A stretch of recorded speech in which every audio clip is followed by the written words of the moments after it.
Líderes. Entrevistamos a Susana Malcorra, ministra de Relaciones Exteriores y Culto de la Nación. La línea directriz que estableció el presidente es la de como siempre decimos, una inserción inteligente en el mundo, lo cual significa una inserción que considere todos aspectos.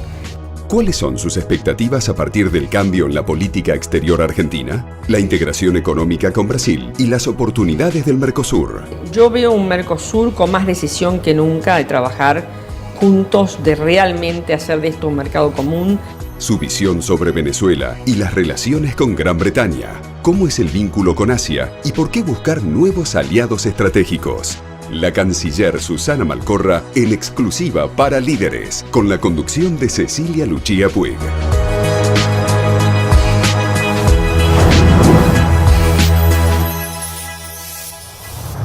Cuidar el medio ambiente y contribuir a resolver los problemas de las comunidades en las que operamos son los pilares de nuestra política de responsabilidad social empresaria. Cresud, nuestro valor es la tierra.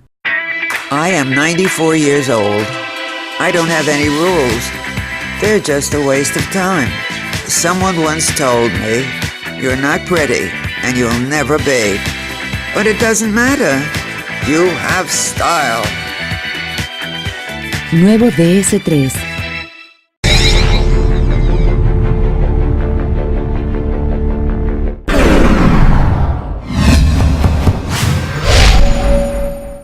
¡Qué elegancia! ¿Pero a dónde van con tantos descuentos en espectáculos? No sabemos ir al cine o ver ballet. Vayan al teatro pero con los lentes puestos. Ballet en 3D. Salí a disfrutar. Invertí en la vida. Hace 65 años que nuestra historia se alimenta de otras historias que nos ayudaron a crecer. Arcor, alimentando momentos mágicos.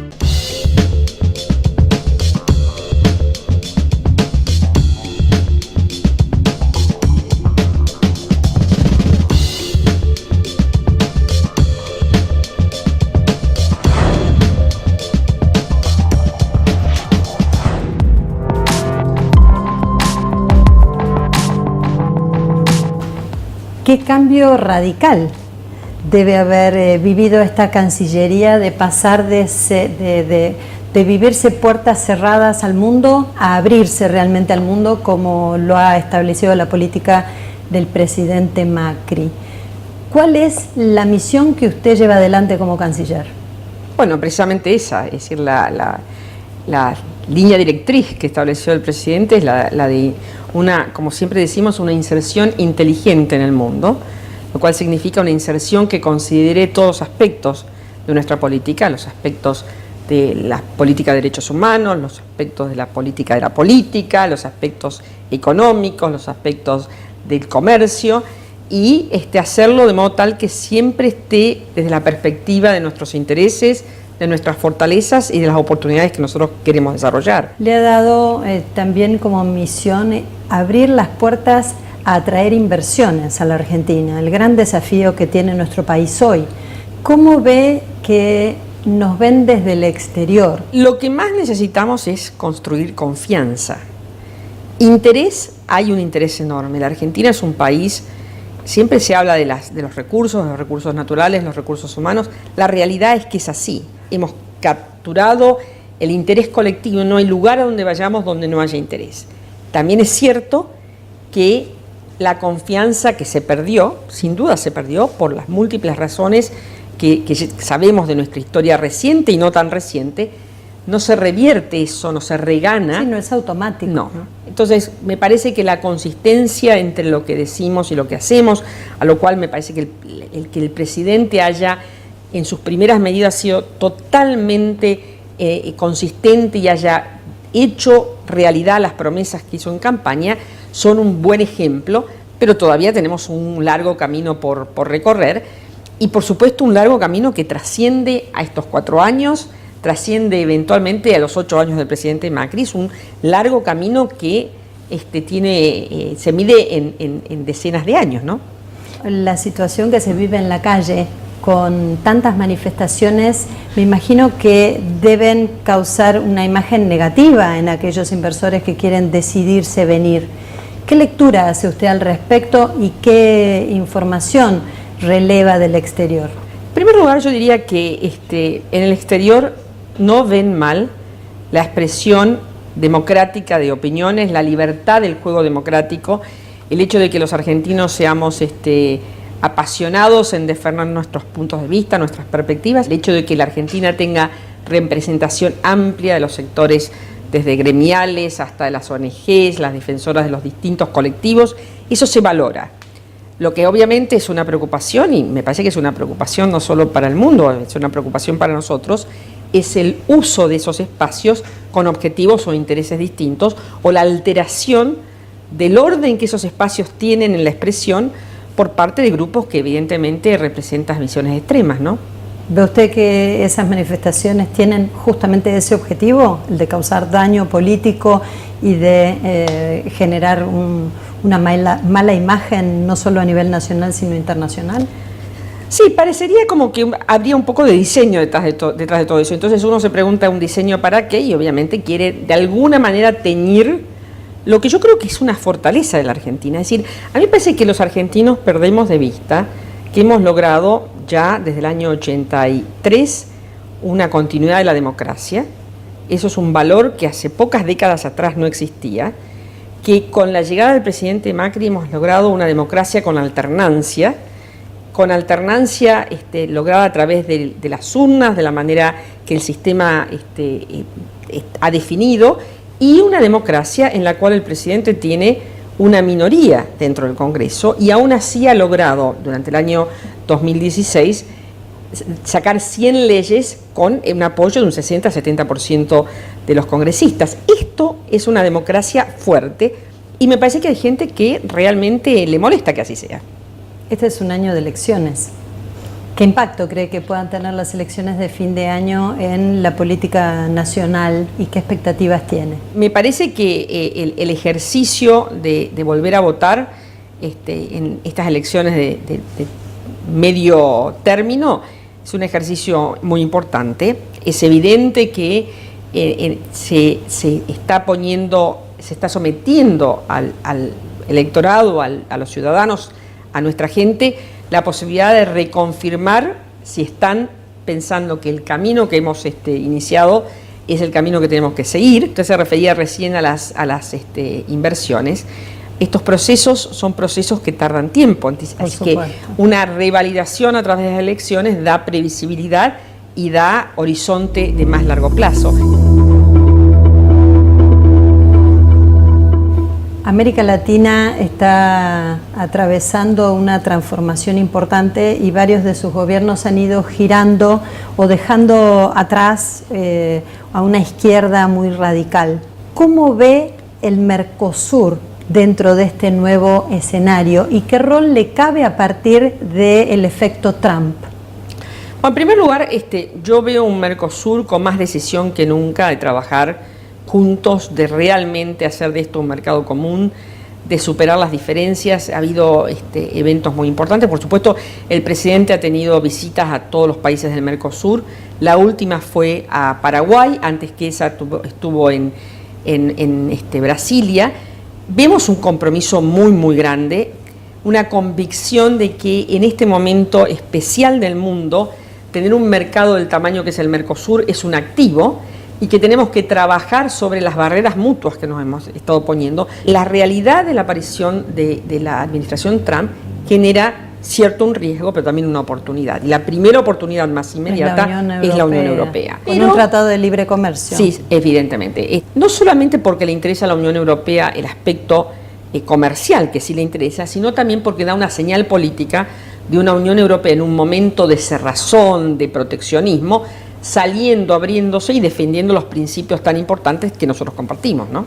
Hasta el momento el Mercosur no ha dado buenas señales de funcionamiento y hoy tiene un tema muy candente al estar Venezuela excluida de la región. ¿Cómo lee usted la situación que vive Venezuela en este momento y qué tiene que cambiar en el Mercosur para que efectivamente funcione?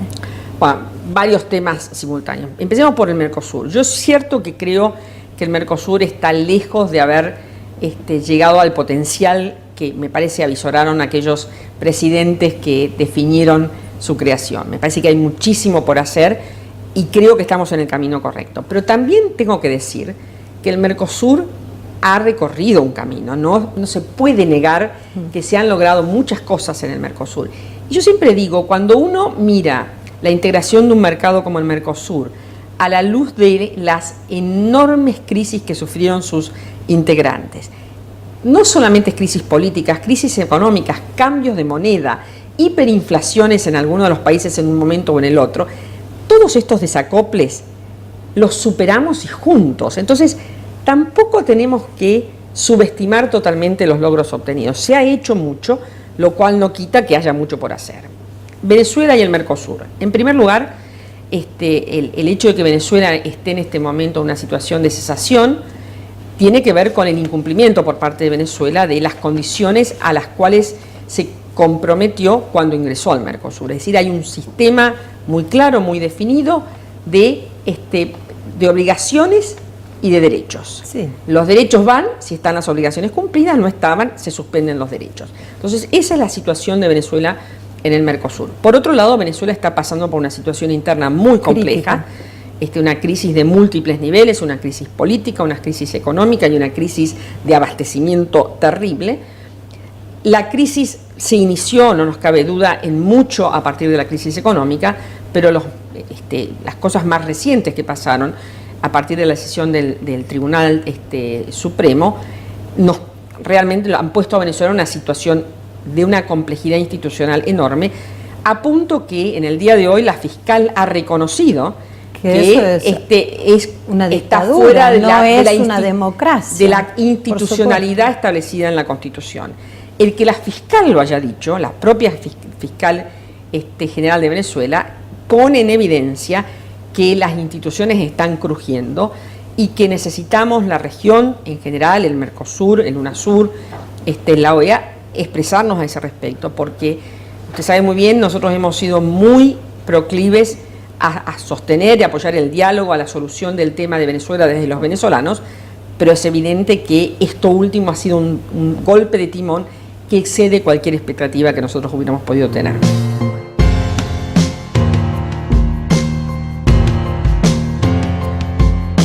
La Argentina y Brasil juntos prácticamente son la quinta economía a nivel mundial y tienen más de 220 millones de habitantes. Como bien usted mencionaba, la oportunidad de generar productos de valor.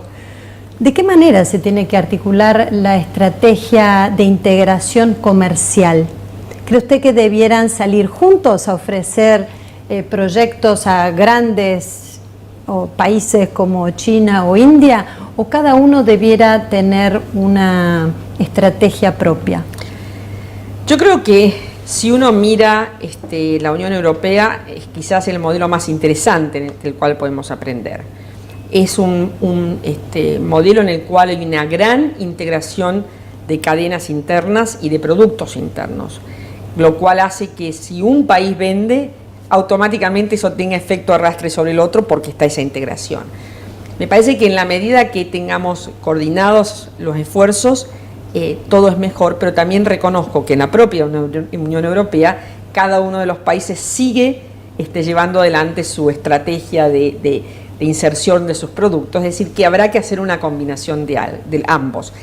Lo que me parece es que tenemos que estar convencidos, los argentinos, los brasileños y los paraguayos y los uruguayos, de que aquel viejo dicho de que juntos somos más es cierto y que tenemos que realmente comprar la idea de que no hay suma cero en esto, que hay un crecimiento de la oportunidad y que como tal tenemos que hacer una apuesta fuerte. ¿Dónde ve las principales oportunidades en la relación bilateral y cómo es la relación con la Cancillería de Brasil con un nuevo canciller?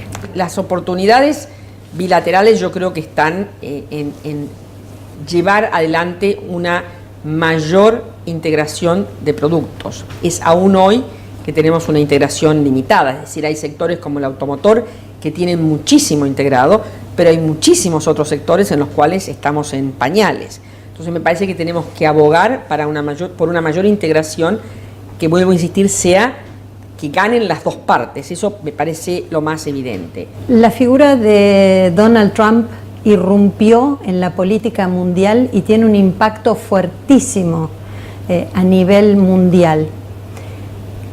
¿Qué piensa usted de la construcción del muro, de las decisiones que ha tomado de cerrarse puertas adentro, cuando en definitiva también pueden generar un perjuicio muy grande económicamente para los Estados Unidos, dada la relación que ya tenía con México y con la Unión Europea puntualmente? Primero, yo descreo profundamente de los proteccionismos y las cerrazones. Y descreo desde la realidad de nuestro propio país. Nuestro propio país ha vivido un periodo de alto proteccionismo, ha vivido un periodo de cerrarse, de ser muy selectivo con los vínculos que establecía con el mundo, y estamos donde estamos. Un tercio de pobreza en la Argentina es el resultado de medidas políticas tomadas dentro de ese marco de decisión.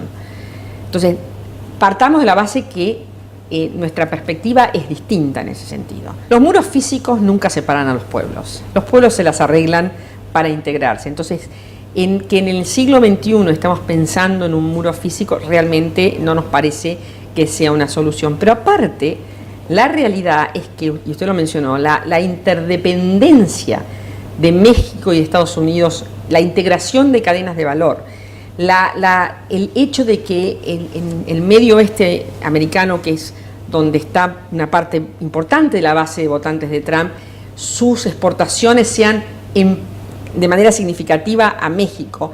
Todo esto me parece que va a terminar decantando en un pensamiento un poco más integral. Sé que tanto México como Canadá están hablando con Estados Unidos para ver qué revisar del tratado que tienen entre los tres países, pero el NAFTA, pero entendiendo que todo tratado es perfectible, pero que la noción de que todo se caiga es casi impensable, dada esa integración que existe, ¿no? En la Unión Europea el Brexit también los sorprendió. ¿Qué impacto tiene la salida de Gran Bretaña en la relación con América Latina? Y si ve usted en eso un riesgo o una oportunidad. Bueno, en primer lugar, el impacto global del Brexit entre el Reino Unido y Europa está por definirse. El camino recién se inicia. La primera ministra May acaba de apretar el botón del inicio de ese recorrido, que va a llevar 2 años seguramente y que tiene implicancias amplias, desde el presupuesto, de cómo desarmar el presupuesto, a los compromisos financieros adquiridos, etcétera. Entonces hay que seguir muy de cerca, pero también hay que ser muy paciente para entender cómo se van desarmando todo ese andamiaje que existe. Desde el punto de vista nuestro, entendemos que Europa va a estar más interesado que nunca en Latinoamérica, lo mismo que pasó recién, lo que dijimos recién respecto a Estados Unidos.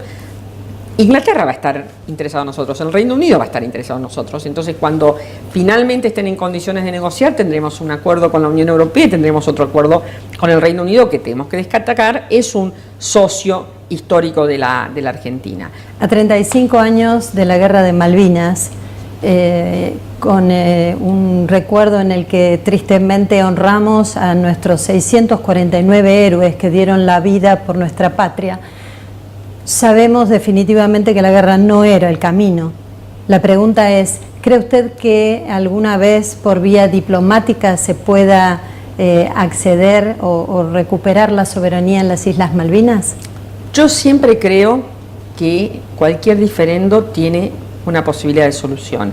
Es más, seguramente hay múltiples opciones posibles de solución. Me parece que tiene que llegar el momento, tiene que llegar el punto de maduración en que las partes estén dispuestas a sentarse. Nosotros hemos dicho esto a lo largo del tiempo. El Reino Unido, en el marco de Naciones Unidas, hasta ahora no ha aceptado ese convite que la propia Naciones Unidas ha hecho. A mí no me cabe duda que nosotros tenemos que ser capaces de resolver este tema, así como no me cabe duda que lo que pasó en el 2 de abril del 82 nos llevó atrás en el tiempo. Totalmente. De manera terrible. Entonces, no solamente hemos perdido vidas a las cuales tenemos que rendir tributo, tenemos que reconocer a ellos y a sus familias. Por eso es que estamos haciendo todo lo que estamos haciendo para que a través de la Cruz Roja, en este acuerdo que hemos firmado, terminar de identificar los cuerpos y los nombres de modo tal que cada una de las tumbas estén reconocidas con su nombre y apellido, que es una forma de cerrar un capítulo para las familias.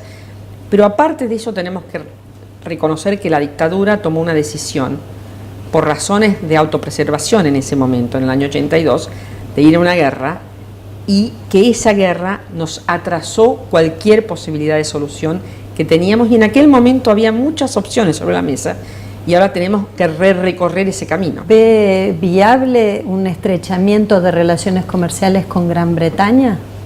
Nosotros creemos que, y eso lo hemos explicado en múltiples ocasiones, uno puede tener una agenda amplia, aún reconociendo que tiene un diferendo, que tiene una diferencia en algún tema. Yo creo que decir que la existencia de un diferendo inmediatamente condiciona la disponibilidad de cualquier otra cuestión es una lectura y una visión muy limitada. Usted bien mencionaba la gran riqueza de recursos naturales y de recursos humanos que tiene no solo la Argentina, sino la región. Pero en el caso de nuestro país estamos en condiciones hoy, porque ya lo hacemos, de alimentar a 400 millones de personas y tenemos la potencialidad de hacerlo a 800 millones. Qué duro de entender que haya un 35% de pobres en nuestro país. Primero, el tema de la pobreza en la Argentina es un tema que va más allá de la capacidad de la Argentina de producir alimentos. Dicho esto, en lo que hace a nuestra pobreza, uno de nuestros grandes potenciales precisamente para salir de la pobreza es el lograr que nos transformemos de 400 a 800 millones el objetivo de a quienes podemos alimentar, pero también de levantar en la cadena de valor, lo cual generar valor agregado, no solo vender commodities. Significa más gente trabajando en la industria, en la agroindustria, que son puestos de trabajo. Aparte hay otro elemento que me parece importante, que es una proyección de la Argentina al mundo como socio estratégico en la agroindustria. Alguien me decía que cuando yo comento esto parece que estoy planteando generar competidores.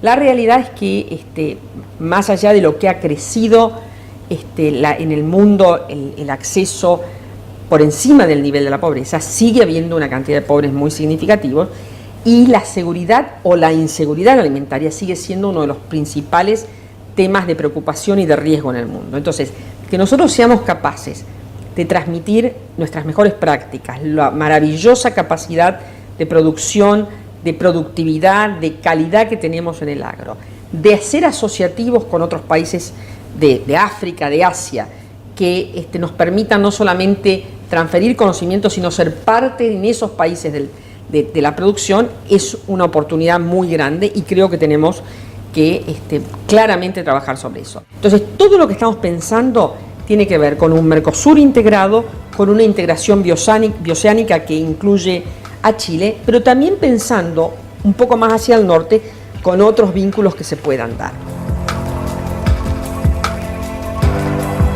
El presidente Macri va a estar visitando China y se habló de captar una inversión de alrededor de 25.000 millones de dólares, lo cual para el volumen de Argentina es una inversión muy, muy importante.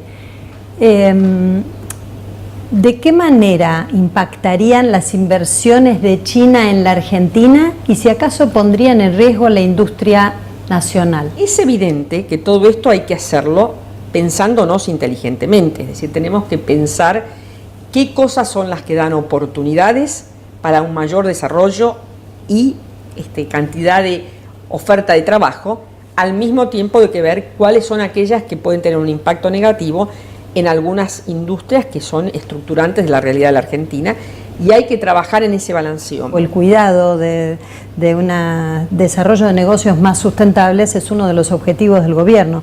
¿De qué manera ve usted también que las inversiones que vengan acá se hagan con criterios genuinamente sustentables y éticos? Para nosotros la adhesión a la transparencia y a los principios de negocio que están basados en la sustentabilidad, vuelvo a insistir en la transparencia, en la forma de llevarlos adelante que no involucre de ninguna manera corrupción, es esencial y creemos que hay que mantenerse en eso y ponerlo firme sobre la mesa y trabajar en esa línea.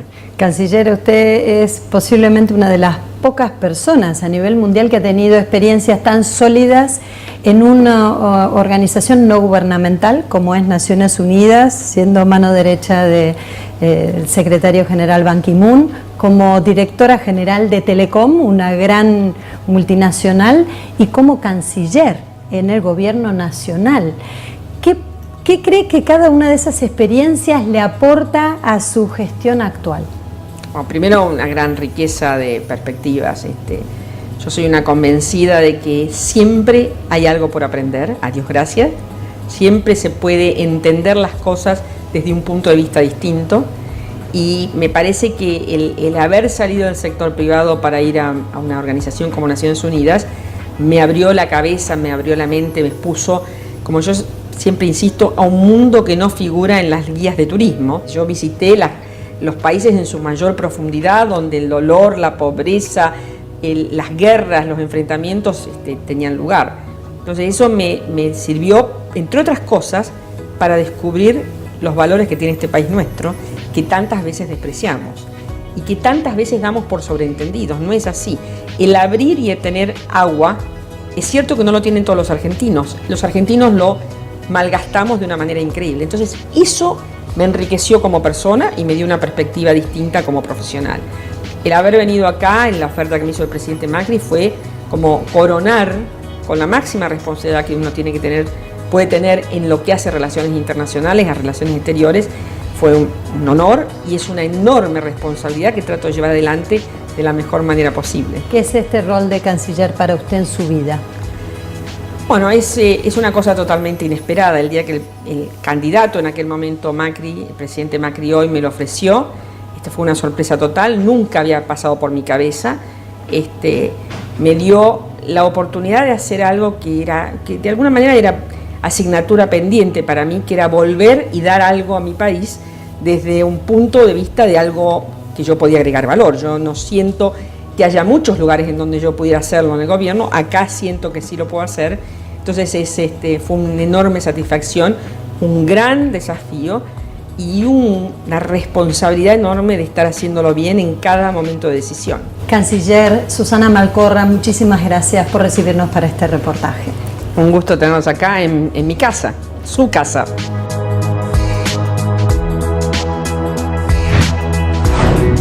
Se necesita mayor cooperación internacional para revertir la recesión económica global, para erradicar la pobreza y promover la seguridad. Klaus Schwab, fundador y chairman del World Economic Forum.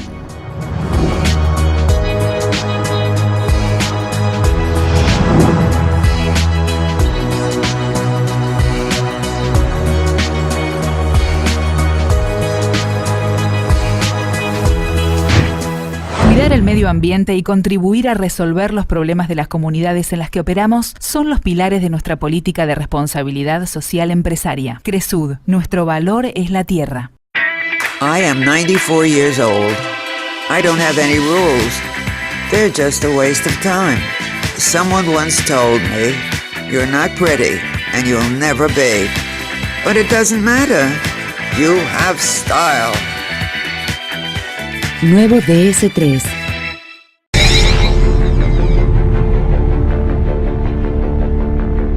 ¡Qué elegancia! ¿Pero a dónde van con tantos descuentos en espectáculos? No sabemos ir al cine o ver ballet. Vayan al teatro pero con los lentes puestos. Ballet en 3D. Salí a disfrutar. Invertí en la vida.